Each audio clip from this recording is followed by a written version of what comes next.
इस कार्यक्रम के पुण्यार्चक हैं श्री कंवर लाल जी, महावीर प्रसाद जी पाटनी, आर के ग्रुप, मदनगंज, किशनगढ़, राजस्थान।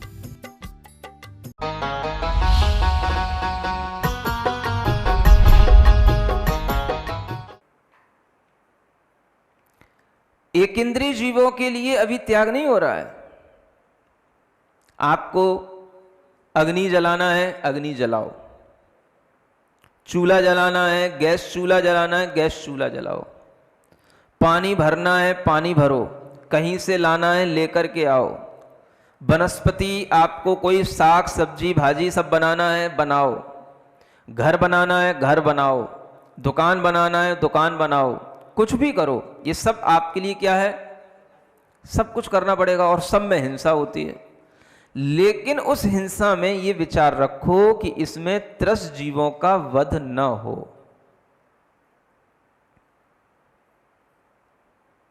सुन रहे हो? कैसे हो पाएगा?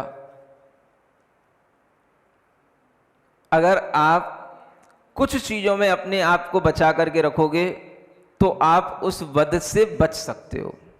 जैसे अगर आपका मकान बन चुका है, दुकान बन चुकी है, आपने सब कुछ अच्छे ढंग से वेल सेटल्ड आप हो चुके हो, मान लो, है ना, तो अब आपने जो करना था वो तो कर ही लिया है। अब आपको कुछ नया नहीं करना है। समझ आ रहा है? आपके लिए अब सिर्फ उसमें जो संभाल करना है, उसमें देखना है कि इसमें अब हमारे लिए त्रस हिंसा ना हो। बस खाना पीना, चीजें लाना रखना उठाना सब करो, लेकिन क्या देखो, एक विचार रखो, हमारी किसी भी क्रिया से कोई त्रस जीव का घात तो नहीं हो गया, और होने की संभावना हो तो थोड़ा सा वहां पर संभाल करके, पहले से ही किसी चीज को हटा करके, किसी कपड़े से उसको थोड़ा सा दूर करके फिर वो काम करो।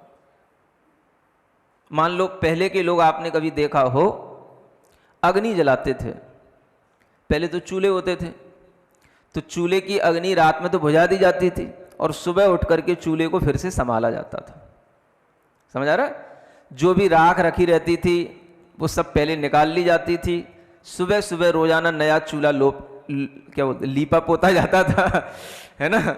और फिर उसके बाद में अग्नि के लिए भी लकड़ी जो लगाई जाती थी या कोयला जलाया जाता था, उसका भी शोधन किया जाता था, उसको देख करके उसमें डाला जाता था। इतना शोधन करके लोग अग्नि जलाते थे। ये शोधन किस लिए कर रहे हैं? त्रस जीवों की हिंसा का त्याग करने के लिए। चलो महाराज, ये तो आपने पुराने जमाने की बातें बता दी। अब नए जमाने में गैस चूल्हा आ गया। गैस चूल्हा आपका रात का रखा हुआ है। आप जब से सो गए तब से आप सुबह उठे, सुबह उठ करके आप जल्दी से किचन में गए और आपने खटखट खटखट वो लाइटर जलाया और शुरू हो गए। एक क्षण के लिए देखने की कोशिश करो कि उस चूल्हे के नीचे कोई कॉकरोच, कोई छिपकली, कोई भी जीव जंतु, चीटा आकर के बैठा रह सकता है। वो भी रात भर में ठिकाना ढूंढता रहता है। रात में चलने वाले जीव ठिकाने ढूंढते हैं, कहीं हमें सुरक्षा मिल जाए। समझ आ रहा है? और वो उसी में आकर के बैठा था। ऊपर उसमें भी तो वो जो गैस चूल्हे में भी तो छेद होते हैं, ढक्कन होते हैं, ढक्कन ऊपर का वो चिमनी जैसा निकल आता है ना, तो उसमें भी तो ढक्कन में कोई भी जीव घुस सकता है ना, नहीं घुसता?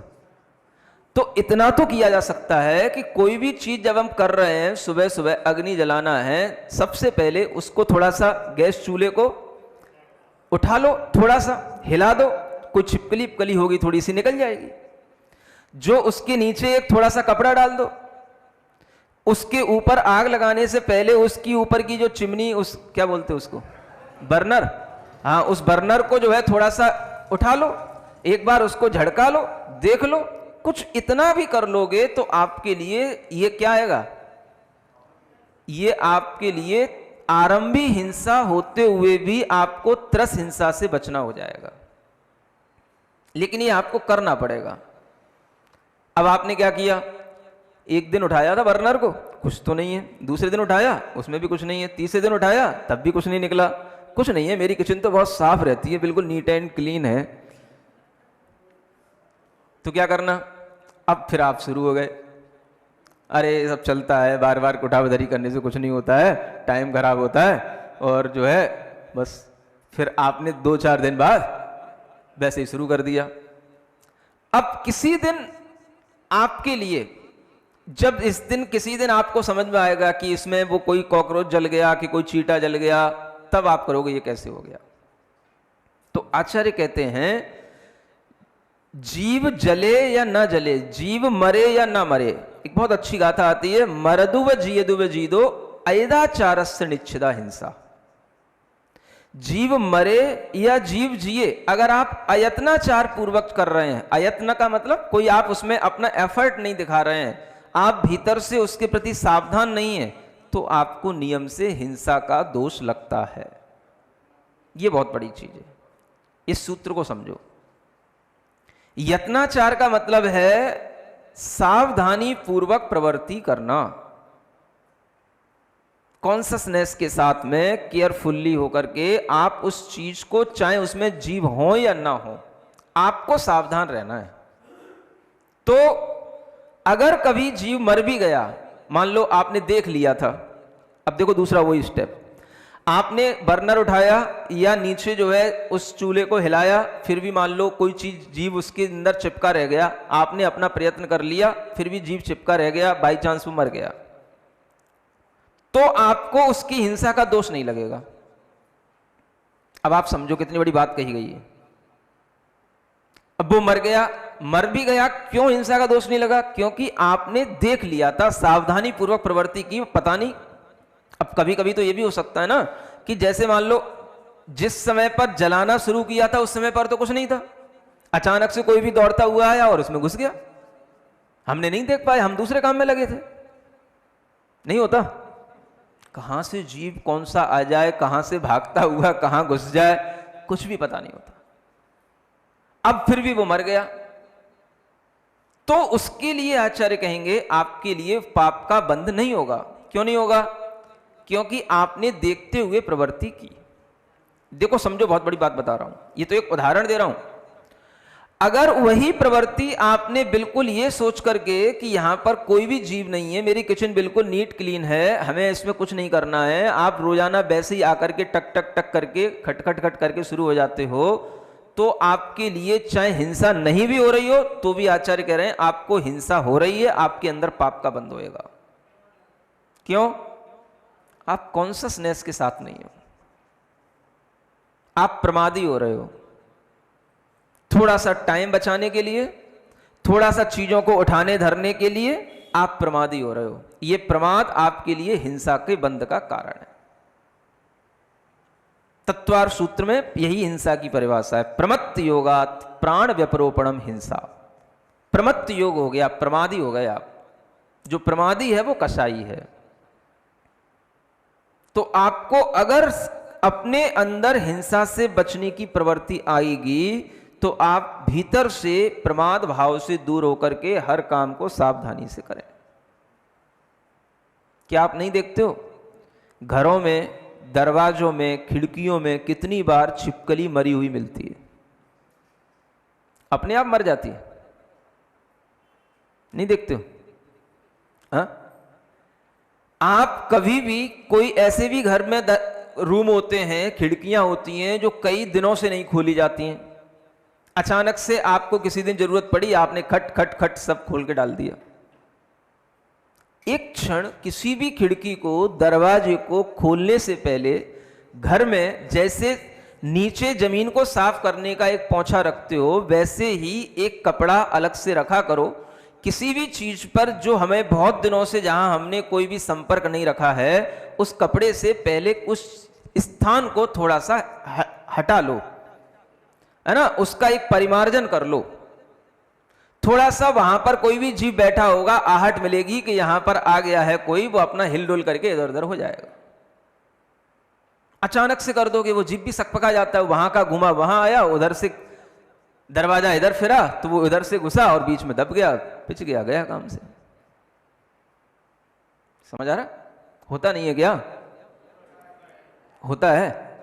तो एक बार हो गया, अरे आज तो ये चूहा मर गया, आज ये छिपकली मर गई, एक दिन हो गया, 2-4 दिन याद रहा, किचकिच किचकिच करते रहे और फिर करना वही है। नहीं समझ आ रहा? सावधानी आपने क्या बरती? एक पंचेंद्रीय जीव की हिंसा होने के बाद भी आपके मन में कोई विचार आया कि अब हम ऐसा नहीं करेंगे? कभी हम खिड़की या दरवाजा खोलने से पहले थोड़ा सा वहां पर हम आवाज कर दें, या हम वहां पर कोई कपड़ा लगा दें, या हम कोई डंडा लगा दें, ताकि कोई जीव वहां पर पहले से बैठा हो तो थोड़ा इधर उधर हो जाए? कुछ तो हम सावधानी बरतें। तो ऐसी अगर हमारे अंदर सावधानी होगी और उस सावधानी के साथ अगर आप वो क्रिया कर रहे होगे और उसके बावजूद भी अगर वो जीव कहीं से आकर के पिच जाए, मर जाए, तो आचार्य कहते हैं आपको पाप का बंध नहीं होगा। आप समझो कितनी बड़ी आपके लिए बात कही गई है। लेकिन आप बिना सावधानी के कर रहे हो तो जीव चाहे मरे या ना मरे, आपको पाप का बंध हो रहा है। अब लोग हमसे छोटी छोटी बातों में पूछते हैं, महाराज इसमें दोष लग गया क्या, इसमें दोष लग गया क्या, इसमें हिंसा, इसमें दोष लग गया क्या? अरे भाई, दोष तो किस में नहीं लग रहा है? दोष तो हर चीज में लग रहा है। आप ये तो देखो कि आपने कौन से दोषों का त्याग कर दिया है।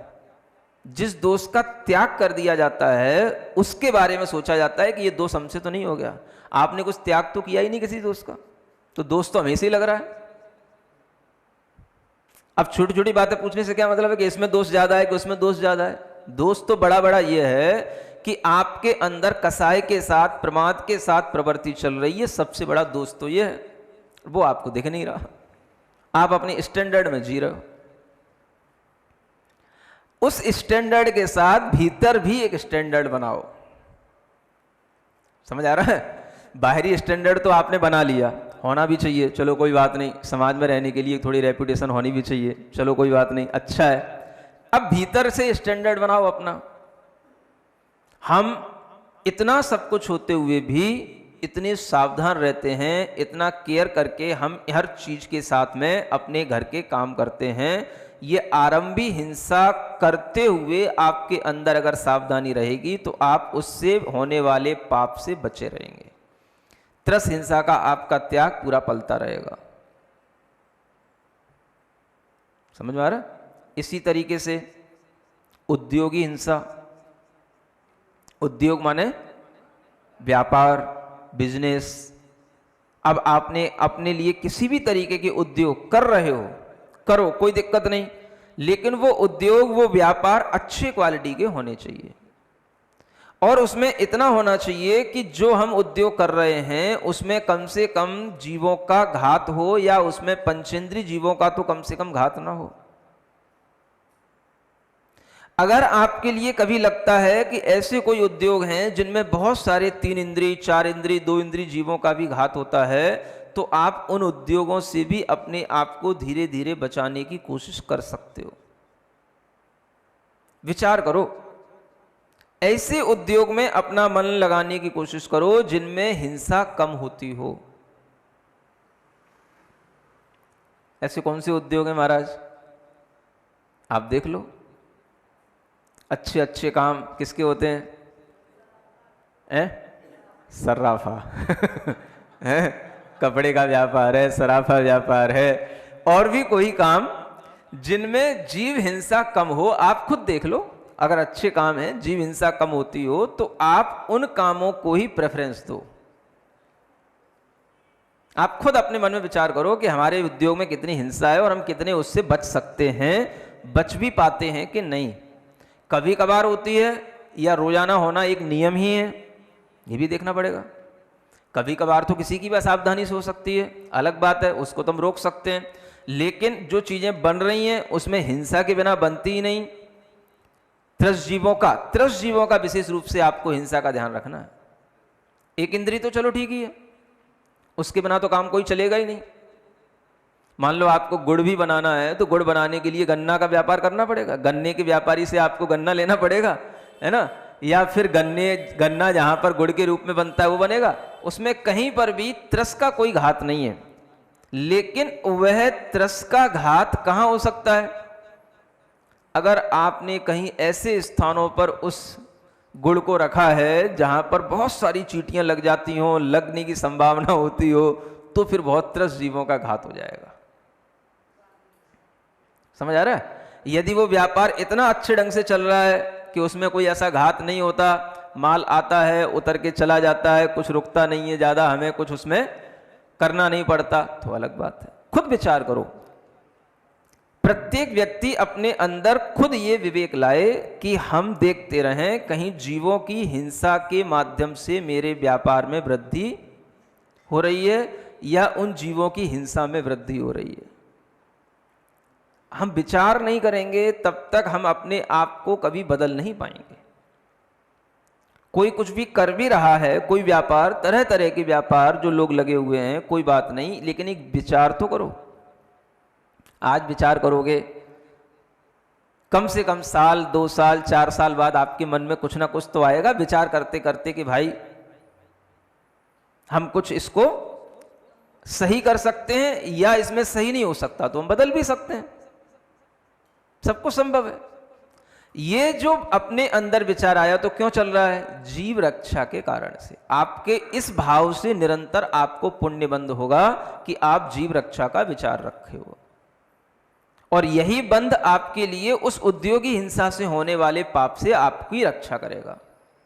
तो उद्योगी में हिंसा तो होती है, लेकिन वह हिंसा हमारे संकल्प के साथ नहीं होनी चाहिए, हमारी कृतकारित अनुमोदना के साथ भी नहीं होनी चाहिए, तब अड़ुव्रत कहलाएगा।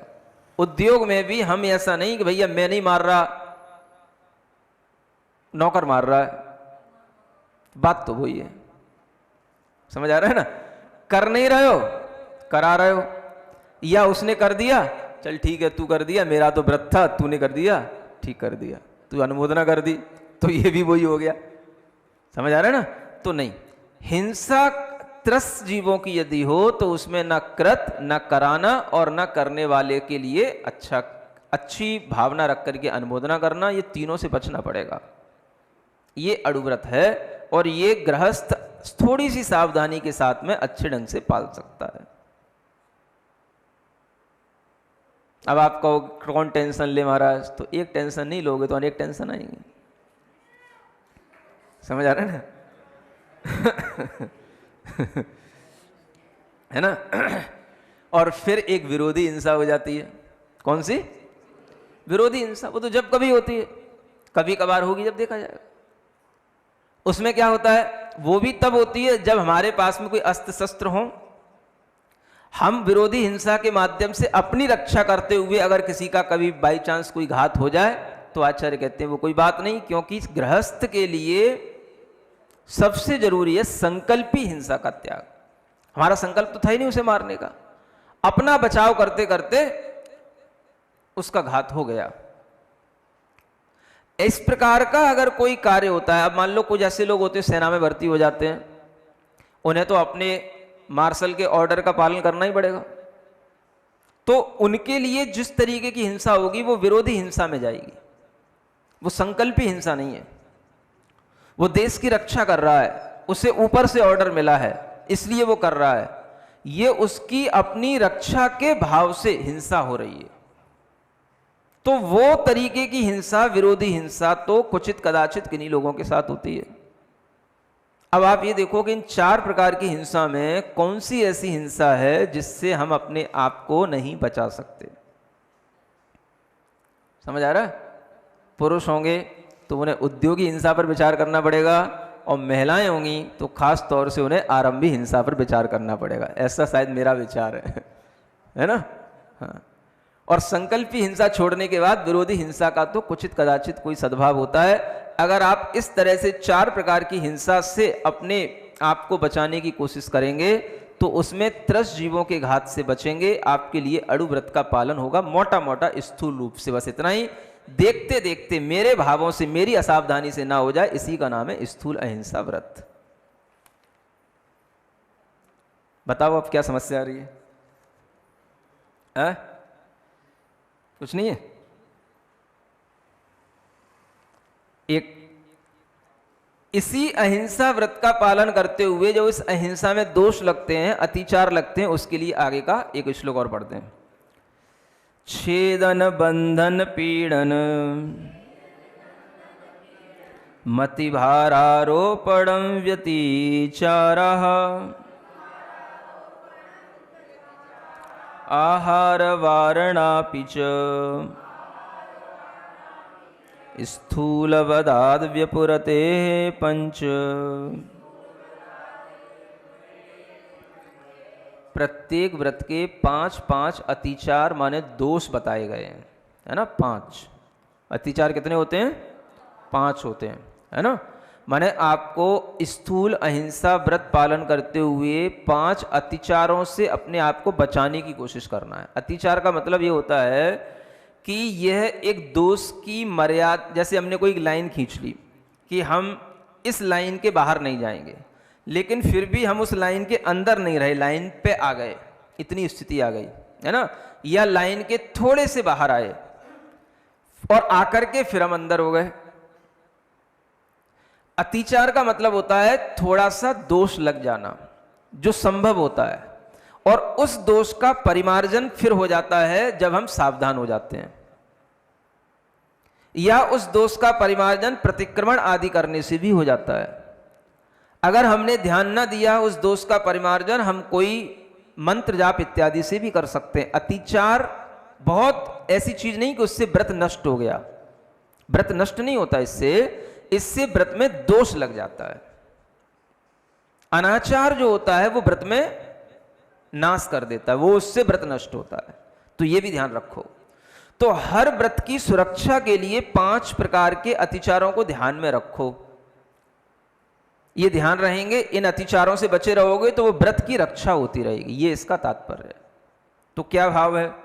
छेदन, बंधन, पीड़न, ये 3 चीजें पहले, है ना। किसी के हाथ पैर कान इत्यादि को नहीं छेदना, है ना। अब इसमें वो छेदना नहीं कि हमें अपनी नाक की नथुनिया के लिए नाक छिदवाना है, वो तो आप शौक से छिदवा रहे हो, है ना, वो अलग मैटर है, वो कोई हिंसा नहीं है ना। किसी के नाक पैर हाथ इत्यादि हिंसा के साथ या कसाई से गुस्से में आकर के कि ये बार बार परेशान करता है, इसके उंगलियां ही बांध दो या इसकी उंगलियां ही काट दो, तो ऐसी जो कर देते हैं इसका नाम है हिंसा। और ये खास तौर से तब घटित होती है जब जीव जो है गाय बैल भैंस पशुओं का जब जो है थोड़ा सा मतलब उनको रखता है, उनकी संभाल करता है, कृषि आदि काम करता है, तो उसे इस तरीके के काम ज्यादा करने पड़ते हैं, है ना। तो आप देखो आपके लिए इस तरीके का भी एक कमी भाव रह गया है ना। गाय बैल वगैरह किसानी आदि तो बहुत कम हो गई है, फिर भी कहीं कोई के आस में गाय बैल वगैरह हो तो भी ये ध्यान रखा जा सकता है कि ऐसा ना करना पड़े, उनका कोई छेदन ना करना पड़े, उनकी किसी अंग उपांग का, है ना। बंधन, बंधन में भी वो इतना ही रहे जितना उसके लिए जरूरी है। घर में रोक करके बांध के रखना वो बंधन नहीं है। बंधन वह हो जाता है कि जिसमें कि उसके लिए इतनी पीड़ा हो जाए कि वो भूखा पड़ा है और वो वहां से वो चीज ले भी नहीं पा रहा है और उसके बंधने के कारण से वो कोई चीज को उठा नहीं पा रहा है, वो बंधन। समझ आ रहा है? तो इस बंधन से उसको बचाना।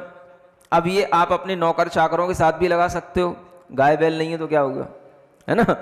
छेदन, बंधन, पीड़न, पीड़ा देना। हम कभी नौकर चाकरों से काम कराते हैं, उनको पीड़ा हो जाती है, उस पर हमारा ध्यान नहीं रहता, मुझे क्या करना, तुझे पैसा दे रहा हूँ काम कर। सामने वाले की स्थिति भी देखो, मजदूर है, काम करने आया है, उसका शरीर देखो कितना बोझ उठा रहा है, कितना सामान सुबह से शाम तक ले जा रहा है। ये भी देखो कि भाई ये भी तो आदमी है, सूखी 4 रोटी खाता है मिर्ची के साथ में, समझ आ रहा है, और ये कैसे इतना काम करेगा। तो उस पर अपना इस तरीके से भाव रख करके उसको पीड़ा नहीं देना। मार पीट करके काम कराते हैं लोग, ये भी पीड़न में आ जाता है, पीड़ा दे करके।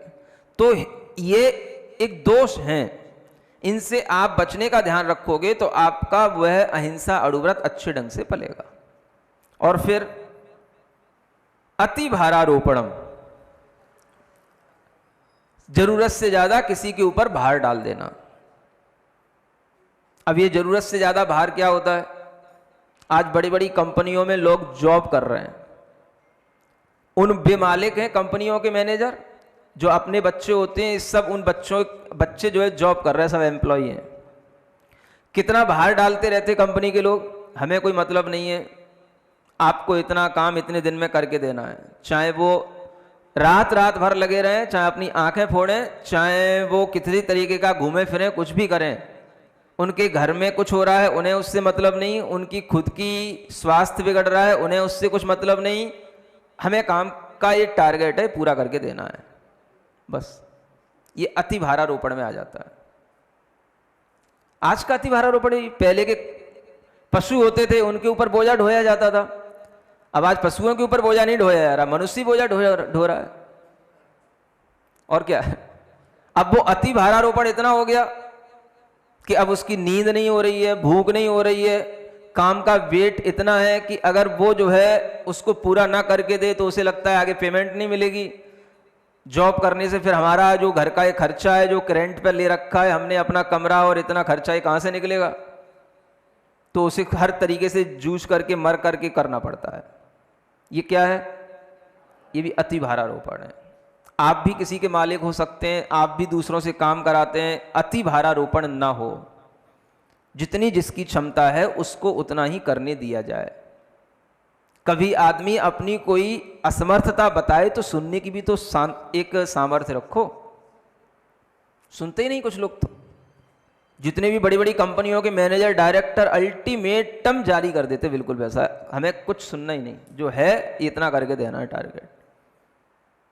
और उन्हीं बच्चों को पकड़ते हैं जो बच्चे अच्छे मेहनती होते हैं। अब जब तक मेहनत हो रही है तब तक तो कर रहे हैं, और जिस दिन उनके हाथ पैर काम करना बंद कर देंगे, एनर्जी नहीं रहेगी, तो उस दिन पड़े दिखाई देंगे। तो अति भारारोपण ये चल रहा है, हिंसा चल रही है, ये मानसिक हिंसा है। समझ आ रहा है? तो आचार्य कहते हैं इससे भी बचो। सामने वाले को, चाहे वो पशु हो चाहे मनुष्य हो, अति भारारोपण नहीं, चाहे वो पशु हो या मनुष्य हो, उसके लिए छेदन बंधन पीड़न कुछ नहीं, और आहार वारणापि च, इतना भी तो ध्यान रखो कि उसके आहार आदि की क्रिया समय पर हो, वो ना रुक जाए। वो भूखा है, इधर आप उसमें डंडा लगाए जा रहे हो, अभी एक चक्कर और लगा ले, हैं माल अभी और ले आ एक बार, वो कह रहा है कि मुझे भूख लग रही है, मेरा टाइम हो गया है, वो टाइम तेरा बाद में होता रहेगा, 1 घंटा और काम कर ले, फिर बाद में बैठा रहना। समझ आ रहा है? तो 1 घंटे के लिए आपने उसको रोक दिया, तो क्या हो गया, आहार वारण कर दिया। वारण माने रोक देना, ठीक है ना। तो किसी के इस प्रकार से आहार आदि का निरोध कर देना, रोक देना, यह भी एक तरह की हिंसा का ही एक अतिचार है, ये अहिंसा का अतिचार है, और इसमें भी दोष लगता है। इस तरह से इन 5 दोषों पर ध्यान दो। 5 हो गए ना, छेदन बंधन पीड़न अति भारारोपण और आहार का वारण। इस तरह से 5 चीजें मत करो, और बाकी की त्रस हिंसा से बचने के लिए कृतकारित अनुमोदना से तैयार रहो। आपका अहिंसा अणुव्रत आपके लिए पूरे नंबर देगा। समझ आ रहा है? हाँ, पास होने की कोशिश करो इस अहिंसा अणुव्रत में, ठीक है ना, तब आपको दूसरे अणुव्रत की बात बताएंगे। बोलो महावीर भगवान की जय। आचार्य समंतभद्र महाराज विरचित रत्न करंडक श्रावकाचार ग्रंथ में 5 अणुव्रतों का वर्णन सम्यक चारित्र अधिकार के माध्यम से चल रहा है। श्लोक नंबर 55। स्थूलमलीकं न वदति न परान् वादयति सत्यमपि विपदे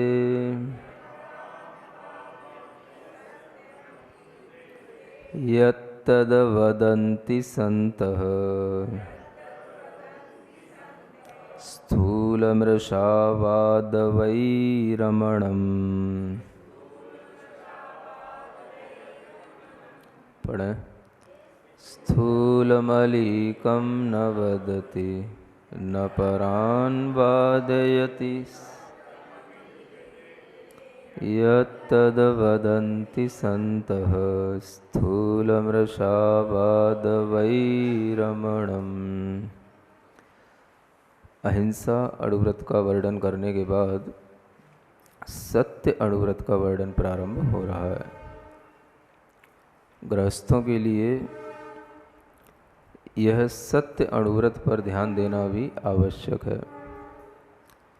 सत्य अणुव्रत का मतलब है सत्य बोलना, यद्यपि गृहस्थों के लिए सत्य बोलने का कोई नियम नहीं होता, फिर भी ये सत्य अणुव्रत का यदि नियम होगा तो सत्य बोलने का भाव बना रहेगा। सत्य कैसा बोलना, सत्य बोलने में कठिनाई आती है तो क्यों आती है, और सत्य को हमें कहाँ कहाँ पर छुपाना पड़ता है, कहाँ कहाँ हमें झूठ बोलने के लिए मजबूर होना पड़ता है, इन चीज़ों को आप ध्यान में रखते हुए इस परिभाषा को ध्यान में रखें कि यहाँ जो कहा जा रहा है वह किस सत्य के बारे में कहा जा रहा है। स्थूलम अलीकम न वदति न परान वादयति, ऐसा सत्य वह नहीं बोलता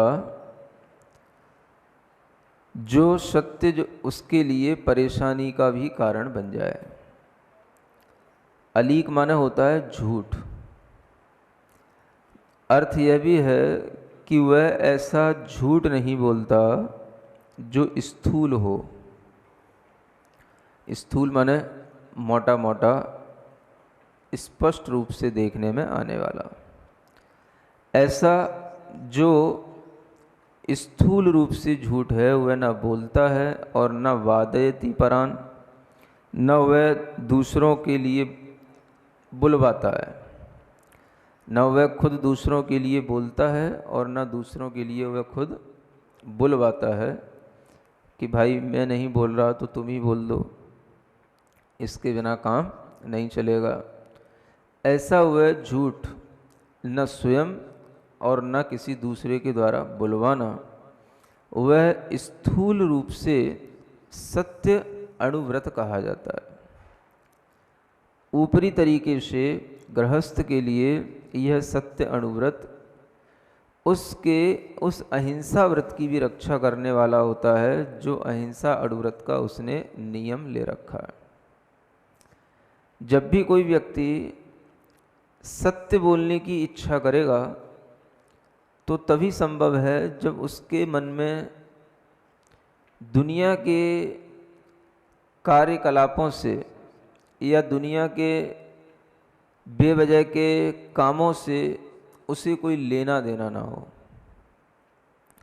जो दुनिया की और तरह की संसार में प्रवृत्तियां हैं, उन प्रवृत्तियों से अपने को बचाने की कोशिश में लगाओ, तो वह सत्य को धारण कर सकता है, सत्य वचन का व्रत ले सकता है और वही सत्य अणुव्रत का पालन करने वाला हो सकता है।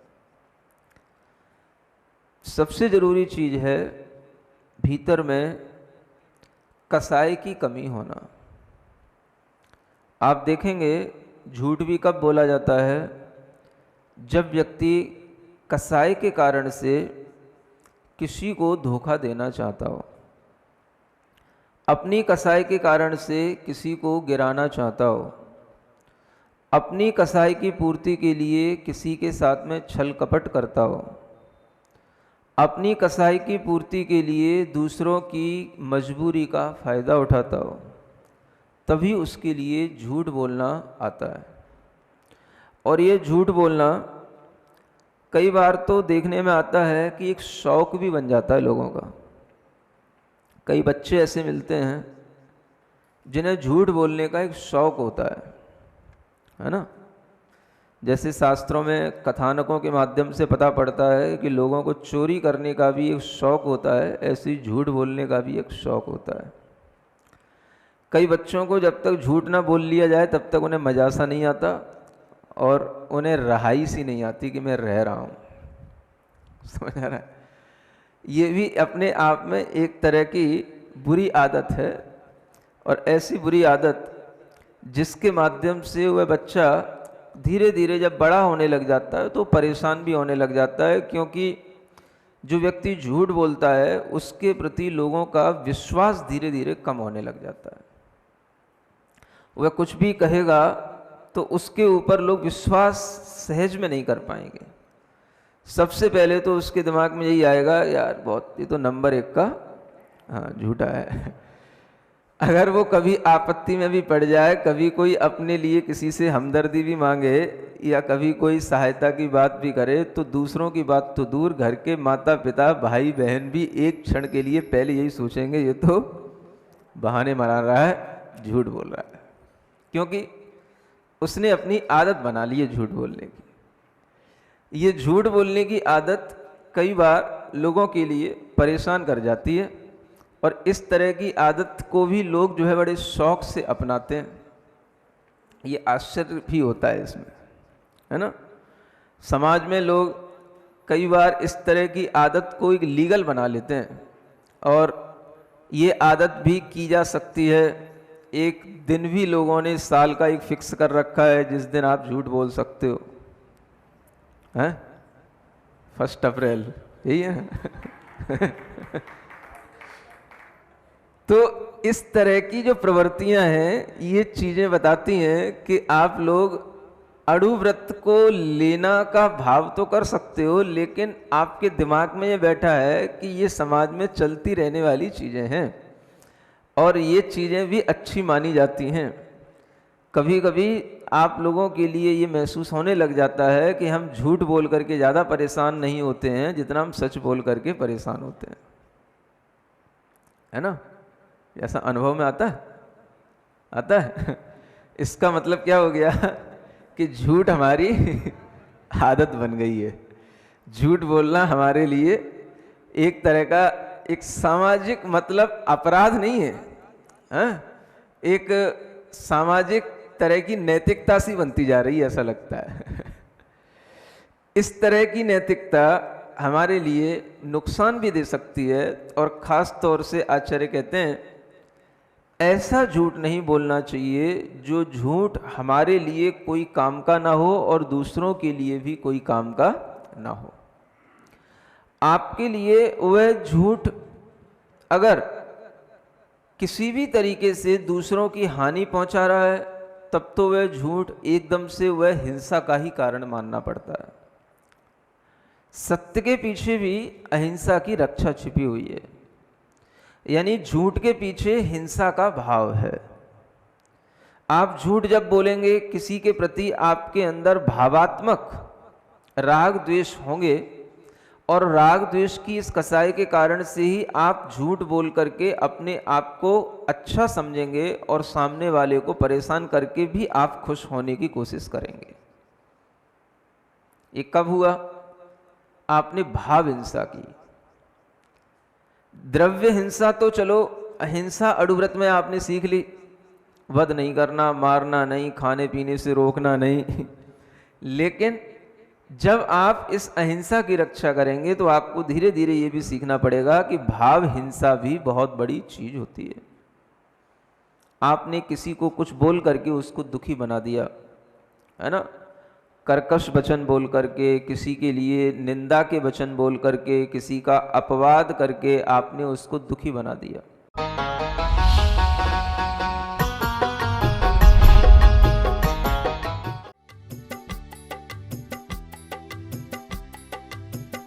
इस कार्यक्रम के पुण्यार्चक थे श्री कंवर लाल जी, महावीर प्रसाद जी पाटनी, आर के ग्रुप, मदनगंज, किशनगढ़, राजस्थान।